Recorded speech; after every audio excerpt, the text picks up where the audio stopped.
Breaking చూస్తున్నాం. Israel Iran మధ్య తీవ్ర ఉద్రిక్త పరిస్థితులు చోటు చేసుకుంటున్నాయి. ఏ క్షణమైనా ఇజ్రాయెల్పై ఇరాన్ అటాక్ చేసే అవకాశం కనిపిస్తోంది. నిన్నటి నుంచి ఇరాన్పై ఇజ్రాయెల్ భీకర దాడులు చేస్తోంది. న్యూక్లియర్ ప్లాంట్స్, సైనిక స్థావరాలే టార్గెట్గా మిసైళ్ల వర్షం కురిపిస్తోంది. ప్రతీకారంతో ఇరాన్ రగిలిపోతోంది. ఇక జంకరాన్ మసీదుపై రక్తపు జెండా ఎగరవేసింది ఇరాన్. తీవ్ర దుఃఖం, ప్రతీకార ప్రతిజ్ఞకు రక్తపు జెండా సూచనగా చెప్తున్నారు. ఇజ్రాయెల్పై ప్రతీకార దాడి తప్పదంటూ రక్తపు జెండా ఎగరవేయడాన్ని సారాంశంగా చెప్తున్నారు. ఎగరేసి బహిరంగంగానే ఇరాన్ ఇదే అంశాన్ని ప్రకటించింది. ఇప్పటికే రెండు దేశాల్లోనూ రెడ్ అలర్ట్ కొనసాగుతుంది. తమ గగనతలాన్ని ఇరాన్ మూసివేసింది. అణుయుద్ధం జరిగినా ఆశ్చర్యం లేదంటూ నిపుణులు అభిప్రాయాన్ని వ్యక్తం చేస్తున్న పరిస్థితి కనబడుతుంది. ఇక ఇజ్రాయెల్ చేసిన భారీ దాడులతో ఒక్కసారిగా ఇరాన్ పూర్తి స్థాయిలో టెహ్రాన్తో సహా చాలా ప్రాంతాల్లో జనాలు బయటకు పరుగులు తీసిన పరిస్థితి. ముఖ్యంగా ఇరాన్ అణుస్థావరాల లక్ష్యంగా ఇజ్రాయెల్ భీకర దాడులు కొనసాగించింది. వందల సంఖ్యలో డ్రోన్లను ప్రయోగించింది, మిసైళ్లను ప్రయోగించింది. ఈ నేపథ్యంలో ఒక్కసారిగా ఇరాన్ కూడా అప్రమత్తమైంది. ఇరాన్ కూడా అటు టెల్ అవీవ్పై దాదాపు 100 డ్రోన్లను ప్రయోగించినట్టుగా తెలుస్తుంది. ఈ నేపథ్యంలో ఒక్కసారిగా ఇరాన్ ఇక ప్రతీకార దాడులకు దిగే అవకాశంగా కనిపిస్తుంది. ఒకసారి స్క్రీన్పై మనం చూస్తున్న జెండా, ఎర్ర జెండా, అది ప్రతీకారానికి గుర్తుగా ఎర్ర జెండా ఇరాన్ ఎగరవేసినట్టుగా తెలుస్తుంది. ఇజ్రాయెల్ వైమానిక దాడుల తర్వాత ఇరాన్ కోమ్లోని జామ్కరన్ మసీదు పైన ప్రతీకార చిహ్నంగా ఎర్ర జెండాను ఎగరవేసింది. షియా సాంప్రదాయంలో ముఖ్యంగా అన్యాయంగా రక్తం చిందించబడినప్పుడు ఎర్ర జెండా న్యాయం కోసం, ప్రతీకారం కోసం పిలుపునిస్తుందంటూ ఇరాన్కు సంబంధించిన నిపుణులు చెప్తున్నారు. ఇక ఇరానియన్ సైనిక అణులక్ష్యాలను ఇజ్రాయెల్ జెట్లో ఢీకొన్న కొద్దిసేపటికే జెండా ఎగరవేశారు. ఈ దాడిలో సీనియర్ కమాండర్లు, శాస్త్రవేత్తలు, అలాగే మహిళలు, పిల్లలు సహా పౌరులు మరణించినట్టుగా ఇరాన్ ఆరోపిస్తుంది. ప్రతిస్పందనగా వందలాది మంది నిరసనకారులు మసీదు వెలుపల గుమిగూడి ఇజ్రాయెల్ వ్యతిరేక నినాదాలు చేస్తూ ఇరాన్ జెండాలను ఊపుతూ టెహ్రాన్కు దక్షిణంగా దాదాపు 140 కిలోమీటర్ల దూరంలో ఉన్న కోమ్ నగరం ఇరాన్లో అత్యంత పవిత్ర ప్రదేశాల్లో ఒకటి. దాడులకు బలమైన తక్షణ ప్రతీకారం తీర్చుకోవాలంటూ నిరసనకారులు అక్కడ డిమాండ్ చేసిన పరిస్థితి కనబడుతుంది. మనం చూస్తున్న దృశ్యాలు ఇరాన్లోని ఓ మసీదుపై ఎర్ర జెండాను ఎగరవేశారు. ప్రతీకారానికి సూచికగా ఈ ఎర్ర జెండాను ఎగరవేసినట్టుగా చెప్తున్నారు. ఇస్లామిక్ రిపబ్లిక్పై దాడిని ప్రారంభించిన తర్వాత ఇక ఇజ్రాయెల్ తీవ్ర పరిణామాలను చవిచూస్తుందని ఇరాన్ సుప్రీం ఖొమెనీ ఇజ్రాయెల్కు సవాల్ విసిరారు. వైమానిక దాడుల్లో అనేక మంది ఇరాన్ అగ్ర కమాండర్లు, సైంటిస్టులు మరణించిన తర్వాత ఆయుతుల్లా సయ్యద్ అలీ ఖొమెనీ ఈ ప్రకటన చేశారు. ఇజ్రాయెల్ను కఠినంగా శిక్షిస్తామంటూ చెప్తున్న పరిస్థితి కనబడుతుంది. ఈ నేపథ్యంలోనే ఈ జెండాను ఎగురవేసినట్టుగా తెలుస్తుంది. ఇరాన్ సాయుధ దళాల ప్రతినిధి బ్రిగేడియర్ జనరల్ అబోల్ ఫజల్ మాట్లాడుతూ ఇజ్రాయెల్ భారీ మూల్యం చెల్లించుకోక తప్పదంటూ ఆయన హెచ్చరిస్తున్న పరిస్థితి కనబడుతోంది. ఈ నేపథ్యంలోనే ఇక ఇజ్రాయెల్పై ఇరాన్ ప్రతీకార దాడులకు పాల్పడుతుందనే ఆలోచనతో ఒకసారిగా అటు ఇజ్రాయెల్ కూడా అప్రమత్తమైంది. పూర్తిగా తమ ప్రాంతంలో ఎమర్జెన్సీ విధించింది. ఆ ప్రాంతాన్నంతా కూడా అప్రమత్తం చేసిన పరిస్థితి. పౌరులంతా కూడా గుంపులుగా బయటికి రావద్దని, సురక్షిత స్థావరాల్లో వీలైతే స్థానికంగా ఉన్న బంకర్లో ఒకవేళ ఏదైనా విపత్తులు సంభవిస్తే తలదాచుకోవాలని చెప్తుంది. మరోవైపు జెరూసలేం, టెల్ అవీవ్ ప్రాంతాలు ఇప్పటికే పౌరులు తమకు కావాల్సిన సరుకులను తెచ్చిపెట్టుకున్నారు. బయటకు వెళ్లేందుకు అవకాశం లేకపోవడంతో ప్రస్తుతం ఈ రకమైనటువంటి సన్నాహాలు చేసుకుంటున్న పరిస్థితి కనబడుతుంది. దాడులు జరిగితే ఎలా తప్పించుకోవాలో కూడా ఇప్పటికే ఇజ్రాయెల్లో సైరన్ల మోత మోగుతున్న పరిస్థితి కనబడుతుంది. మరోవైపు టెల్ అవీవ్పై 100 డ్రోన్లను ఇరాన్ ప్రయోగించినట్టుగా తెలుస్తోంది. దీన్ని అటు ఇరాన్ భూభాగంలోనే ఇజ్రాయెల్ వాటిని ఎయిర్ డిఫెన్స్ సిస్టంతో ఇజ్రాయెల్ భూభాగం వెలుపలే వాటిని నిలువరించినట్టుగా తెలుస్తోంది. మొత్తం మీద భారీ దాడులు చోటు చేసుకునే అవకాశం కనిపిస్తుంది. ప్రతీకార దాడులకు ఇక ఇరాన్ కూడా సిద్ధమవుతున్నట్టుగా తెలుస్తుంది. టెహ్రాన్ 3వ అణు సుసంపన్న కేంద్రాన్ని ప్రారంభించబోతున్నట్లుగా ప్రకటించిన తర్వాత ఇరాన్ అలాగే అంతర్జాతీయ సమాజం మధ్య ఉద్రిక్తతలు ఏర్పడి ఈ దాడులు కొనసాగుతున్నాయి. అంతర్జాతీయ అణు ఇంధన సంస్థ 2 దశాబ్దాల తర్వాత ఇరాన్పై ఇలాంటి అణ్వాయుధాలను తయారు చేద్దంటూ నిందను మోపిన తర్వాత కొన్ని గంటల తర్వాత అణ్వస్త్ర వ్యాప్తి నిరోధక కట్టుబాట్లను నెరవేర్చడంలో ఇరాన్ విఫలమైందంటూ ఆరోపణ చేసింది. ఇక ప్రధానమంత్రి బెంజమిన్ నెతన్యాహు ఈ దాడి ఇరాన్ బాలిస్టిక్ క్షిపణుల కార్యక్రమానికి కేంద్ర బిందువు అంటూ చెప్తున్నారు. ఈ ముప్పును తొలగించడానికి దాడులు కొనసాగుతున్నాయంటున్నారు. మరిన్ని దాడులు చేస్తామంటూ ఇజ్రాయెల్ చెప్తోంది.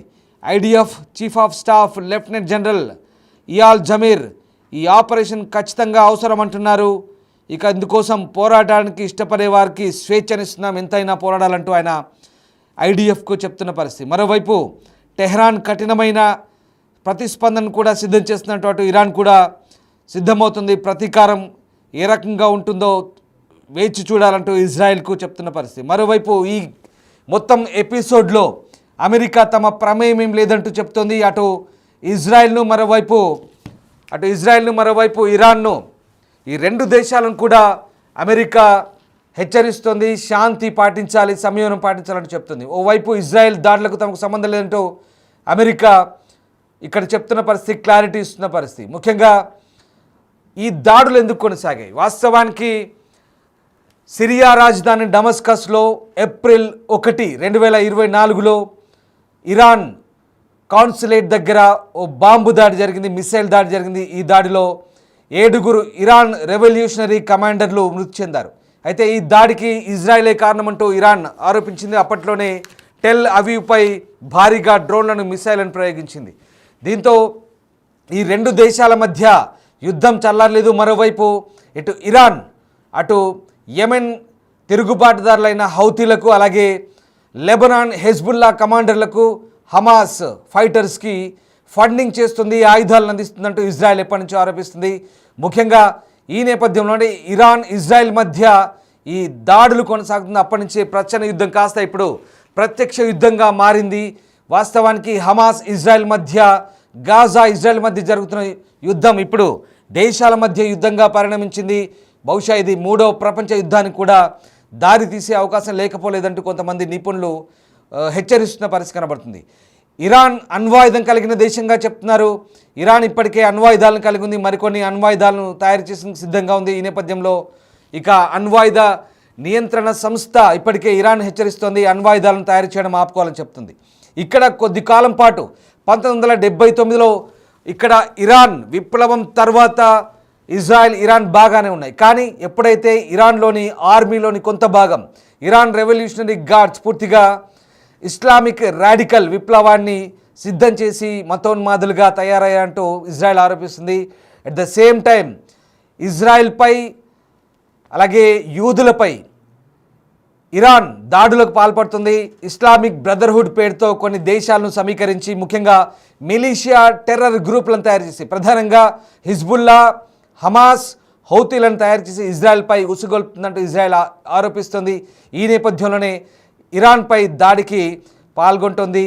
ఇక ఇప్పటికే సిరియాపై దాడి చేసింది, ఇరాక్పై దాడి చేసింది, ఇరాన్పై దాడి చేసింది, అలాగే గాజాపై, ఇప్పటికీ వెస్ట్ బ్యాంక్పై దాడులు కొనసాగుతున్నాయి. తాజాగా ఇరాన్పై భీకర దాడులు కొనసాగిస్తుంది, బాంబింగ్ చేస్తుంది, మిసైల్స్తో దాడి చేస్తుంది. ఇజ్రాయెల్ ఫైటర్ జెట్లు విరుచుకుపడుతున్నాయి. తాజాగా వాయువ్య ఇరాన్ ప్రాంతంలో కూడా కొద్దిసేపటి క్రితమే మళ్ళీ దాడులు ప్రారంభమైనట్టుగా తెలుస్తుంది. ఈ దాడులు ఇంతటితో ఆగేలా లేవు. ఇజ్రాయెల్ ఖచ్చితంగా మరిన్ని దాడులు చేస్తామంటుంది. ఇరాన్ కనుక అణ్వాయుధాలను, అణువార్ హెడ్లను తయారీ ఆపకపోతే ఖచ్చితంగా మరిన్ని బలమైన అటాక్స్ చేస్తామంటూ హెచ్చరిస్తుంది. కానీ మనం చూస్తున్న దృశ్యాలు, ఇరాన్ ఒక రక్తపు జెండా ఎగరవేసింది. ఇది ప్రతీకారానికి సూచిక అంటున్నారు. ఖచ్చితంగా రక్తానికి రక్తంతో బదిలిస్తామంటూ ఇరాన్ చెప్తుంది. ఇప్పటికే టెల్ అవీవ్, ఇజ్రాయెల్ క్యాపిటల్ టెల్ అవీవ్పై 100 డ్రోన్లను ప్రయోగించిన అయినప్పటికీ ఇజ్రాయెల్ ఎయిర్ డిఫెన్స్ సిస్టమ్స్ అలాగే ఇంటర్సెప్టార్స్ అడ్డుకున్నాయి. వాటిని ఎక్కడికక్కడ డెస్ట్రాయ్ చేసిన పరిస్థితి. మొత్తం మీద ఈ పరిణామాలన్నీ మధ్యప్రాచ్యంలో, మిడిల్ ఈస్ట్లో ఏం జరగబోతుంది? ఇది కాస్త దేశాల మధ్య యుద్ధంగా పరిణమించబోతుందా? ఇది కాస్త అణ్వాయుధ యుద్ధానికి దారి తీయబోతుందా అంటే ప్రస్తుతం అదే భయాందోళనలు నెలకొంటున్నాయి. పాశ్చాత్య దేశాలు ఇజ్రాయెల్కు సపోర్ట్ చేస్తుంటే ఇరాన్కు మాత్రం అటు రష్యా, చైనా లాంటి దేశాలు మిత్ర దేశాలుగా మాత్రమే ఉన్నాయి, కానీ యుద్ధంలో ఎక్కడా సహకరించిన పరిస్థితి. మరి భవిష్యత్తులో ఇది ఆ ప్రపంచ దేశాల మధ్య యుద్ధంగా పరిణమిస్తే కనుక ఎలాంటి పరిణామాలను చోటు చేసుకుంటాయని ఆందోళనకరంగా మారుతున్న పరిస్థితి. కానీ అంతర్జాతీయ సమాజం దీన్ని నిశ్చితంగా గమనిస్తుంది. ముఖ్యంగా ఇటు ఇజ్రాయెల్కు అటు ఇరాన్కు నచ్చజెప్పే ప్రయత్నం చేస్తుంది. ఉద్రిక్తతలు తగ్గించుకోవాలి, పశ్చిమాసియాలో శాంతి నెలకొనాలి, ఇరు దేశాలు కూడా శాంతి సంయమనం పాటించాలంటూ చైనా, రష్యా, భారత్తో సహా భారత్ కూడా ఇప్పటికే ఇజ్రాయెల్లోని తమ పౌరులను అప్రమత్తంగా ఉండమంటూ సూచిస్తోంది. ఎందుకంటే యుద్ధ ఘంటికలు మోగుతున్నాయి కాబట్టి భారత పౌరులు, ఇండియన్ ఎంబసీ ఒకటే చెప్తుంది, ఎవరు కూడా బయటికి రావద్దు, అవసరమైతే అక్కడ స్థానిక అధికారులతో, ఇండియన్ ఎంబసీతో సంప్రదింపులు జరపమంటూ కోరుతుంది. సో సంయమనం పాటించమంటూ భారత్తో సహా చాలా దేశాలు, 2 దేశాలు విజ్ఞప్తి చేస్తున్న పరిస్థితి. చూడాలి పశ్చిమాసియాలో ఇంకా ఎలాంటి పరిస్థితులు చోటు చేసుకుంటాయి. ఖచ్చితంగా ఇరాన్ సుప్రీం లీడర్ అయతుల్లా ఖమెనీ ప్రతీకారం తప్పదంటూ మనం చూస్తున్నాం స్క్రీన్పై. ఆ ఎర్ర జెండా, రక్తపు జెండా, అది ప్రతీకారానికి సూచికగా చెప్తున్నారు. సో మొత్తం మీద ఇరాన్, ఇజ్రాయెల్ పరస్పరం దాడులు అయితే ఇంకా కొనసాగుతున్నాయి. ఇది ఎక్కడికి దారితీస్తుంది, ఎన్ని రోజుల పాటు ఈ దాడులు జరుగుతాయని మాత్రం ఆందోళనకర పరిస్థితులు అయితే తలెత్తున్నాయి. దీనిపై ప్రపంచ దేశాలు ఆసక్తికరంగా గమనిస్తున్నాయి.